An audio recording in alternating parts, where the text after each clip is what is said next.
युद्ध मानव इतिहास की वो सच्चाई है जिसने सभ्यताओं का विनाश भी किया और सभ्यताओं को आकार भी दिया। हजारों सालों में लाखों युद्धों में इंसानों की जानें गई, राजाओं ने सत्ताओं को खोया और पाया। आज 21वीं शताब्दी में भी जब दुनिया कई देशों में बट गई है, लोकतंत्र आ चुका है, तब भी आपको हमास इजराइल, रूस यूक्रेन, ईरान इजराइल के युद्धों की खबरें सुनाई देती हैं। रूस और यूक्रेन के युद्ध को जल्दी ही 3 साल पूरे हो जाएंगे। ऐसे ही हमास और इजराइल की लड़ाई को भी 1 साल हो चुका है। लेकिन इतिहास को देखेंगे तो ये दुनिया के बेहद छोटे युद्ध हैं। इतिहास में कई बड़े युद्ध भी हुए हैं जो सदियों तक चलते ही रहे। कई लोग मानते हैं कि 20वीं सदी में लड़े गए युद्ध इतिहास के सबसे भयानक युद्ध थे। जैसे साल 1337 से 1453 तक इंग्लैंड और फ्रांस ने करीब 100 सालों तक लड़ाई लड़ी। लेकिन ये भी सबसे लंबे युद्धों के सामने कुछ भी नहीं है। दोस्तों, इतिहास में कुछ युद्ध ऐसे भी हुए जो 10 या 20 या फिर 100 साल नहीं बल्कि 700 सालों तक चलते रहे। आज मैं आपको इतिहास में लड़े गए 5 सबसे लंबे युद्धों की कहानी बताऊंगा। इनमें से सबसे पहले युद्ध जिसकी मैं बात करने जा रहा हूं वो आपको चौंका देगा। लेकिन सबसे लंबा युद्ध ये भी नहीं था जो मैं आपको बताऊंगा। आज की लिस्ट में शामिल ये वो युद्ध थे जिन्होंने कई साम्राज्यों को बनाया और बिगाड़ा। तो वीडियो को इन तक जरूर देखिएगा, क्योंकि अपना इतिहास नहीं जानोगे तो खुद को कैसे पहचानोगे।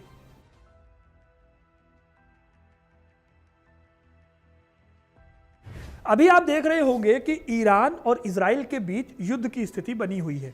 लेकिन आप ये जानकर हैरान हो जाएंगे कि इसी ईरान ने एक टाइम पर करीब 700 सालों तक युद्ध लड़ा। इस लड़ाई को इतिहास में फारसी रोमन युद्ध के नाम से जाना जाता है। देखिए, आज जो ईरान देश है उसे पहले जाना जाता था पर्सिया या फारस के नाम से। इस लड़ाई की शुरुआत हुई थी साल 92 ईसा पूर्व से, जो करीब 629 ईस्वी तक चली, यानी करीब 720 सालों तक। इस युद्ध की वजह थी मेसोपोटामिया, आर्मेनिया और लेवांट जैसे इंपॉर्टेंट शहरों पर कब्जा, जो एग्रीकल्चर के साथ साथ ट्रेड के लिए भी काफी इंपॉर्टेंट शहर माने जाते थे। सबसे बड़ी बात यह है कि 7 शताब्दियों तक चले इस युद्ध के दौरान दोनों ओर 2 बड़े बड़े एम्पायर्स आए, लेकिन फिर भी दोनों के बीच की जंग वो खत्म नहीं हुई। यह लड़ाई शुरू हुई थी रोमन साम्राज्य और ईरान के पार्थियन एम्पायर के बीच। दोनों साम्राज्य 217 ईस्वी तक लड़ते रहे। फिर ईरान में पार्थियन साम्राज्य का अंत हुआ तो सैसनेड एम्पायर और रोमन एम्पायर आपस में लड़ने लगे। इसके बाद रोम में रोमन एम्पायर के 2 हिस्से हुए, तो ये लड़ाई जो थी ये बाइजेंटाइन एम्पायर और सैसनेड एम्पायर के हिस्से आ गई। इस तरह से दोनों ही साम्राज्य साल 629 ईस्वी तक लड़ते रहे, करीब 720 सालों तक। इसी युद्ध के दौरान सम्राट ट्रोजन, सेप्टिमियस सेवर्स और हरक्यूलिस जैसे रोमन सम्राटों ने फारस के कई क्षेत्रों पर आक्रमण किए थे ताकि वो अपने एम्पायर को एक्सपैंड कर सके। वहीं महान फारसी राजा शापुर वन, खुसरो वन और खुसरो टू ने भी अपनी शक्ति को साबित करने और खोए हुए क्षेत्रों को दोबारा प्राप्त करने के लिए रोमन भूमि पर आक्रमण किए थे। इन युद्धों के दौरान दोनों ही साम्राज्यों ने 628 ईस्वी के आखिर तक एक दूसरे को तबाह कर लिया था। यही वो दौर था जब इस्लाम का उदय हुआ था और इन कमजोर राज्यों का नतीजा ये हुआ कि उमर खलीफा ने बाइजेंटाइन साम्राज्य के बड़े हिस्से पर अपना कब्जा कर लिया था। अब बात करते हैं उस युद्ध के बारे में जिसे 100 ईयर्स वॉर ही कहा जाता है, मतलब यही इस युद्ध का नाम है। यह युद्ध फ्रांस और इंग्लैंड के बीच लड़ा गया था। 1337 से लेकर 1453 तक इंग्लैंड और फ्रांस ने करीब 100 सालों तक लड़ाई लड़ी। यह युद्ध तब शुरू हुआ जब इंग्लैंड के राजा एडवर्ड तृतीय, जो कि फ्रांस के राजा फिलिप द फोर्थ के पोते थे, उन्हें फ्रांसीसी सिंहासन पर अपना दावा करने से मना कर दिया गया। इसके विरोध में इंग्लैंड ने फ्रांस पर हमला कर दिया। इस युद्ध में कई मशहूर घटनाएं घटी, जैसे कि जोन ऑफ आर्क का उदय। दरअसल जोन ऑफ आर्क एक सिंपल सी लड़की थी। इस लड़की ने फ्रेंच आर्मी को लीड किया और उसकी लीडरशिप में कई लड़ाइयां फ्रांस ने जीती, लेकिन बाद में उसे अंग्रेजी सेना ने पकड़कर जिंदा जला दिया। जोन ऑफ आर्क के इसी कंट्रीब्यूशन और उसकी बहादुरी की वजह से उसे फ्रांस की देवी कहा जाता है। इसी युद्ध में एक ऐसी लड़ाई हुई थी जिसे एजिनकोट की लड़ाई कहा जाता है। इस लड़ाई में हजारों लोग मारे गए थे दोनों साइड के। 100 ईयर्स वॉर ने दोनों देशों के फ्यूचर को बदल कर रख दिया था। इस युद्ध का दोनों देशों पर बहुत गहरा इंपैक्ट पड़ा। फ्रांस एक मजबूत राष्ट्र के रूप में उभरा, जबकि इंग्लैंड को अपनी सीमाओं को सिकोड़ना पड़ा था। इस युद्ध ने दोनों देशों की पॉलिटिक्स और सोसाइटी को बदल दिया। सबसे बड़ी बात थी कि इस युद्ध ने दोनों देशों में राष्ट्रीय पहचान की भावना को मजबूत किया।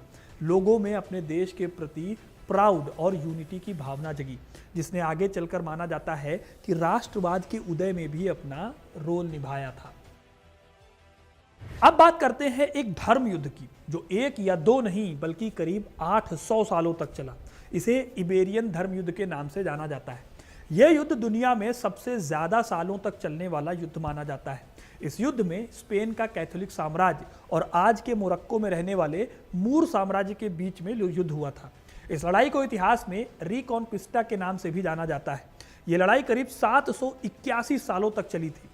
हुआ यह कि मूर साम्राज्य ने यूरोप के कई हिस्सों पर अपना दावा ठोका। तब स्पेनिश साम्राज्य को मूर से खतरा महसूस हुआ, तो उन्होंने साल 711 ईस्वी में यानी 8वीं शताब्दी में मूर साम्राज्य पर हमला कर दिया। इसके बाद यह युद्ध तब अंजाम पर पहुंचा जब साल 1492 में स्पेन ने अपने इंपॉर्टेंट शहर ग्रेनेडा पर दोबारा कब्जा कर लिया। 711 से 1492 तक चले इस युद्ध में 70 लाख लोगों को अपनी जान गंवानी पड़ी। इस युद्ध ने 15वीं सदी में स्पेन को एक महान साम्राज्य के रूप में स्टैब्लिश किया, जिसके सहारे स्पेन ने दुनिया भर में अपने समुद्री अभियान भेजे थे। अगला युद्ध जिसकी मैं बात करने वाला हूं, उस युद्ध का नाम है बाइजेंटाइन सेल्जुक युद्ध। यह युद्ध करीब 300 सालों तक चला।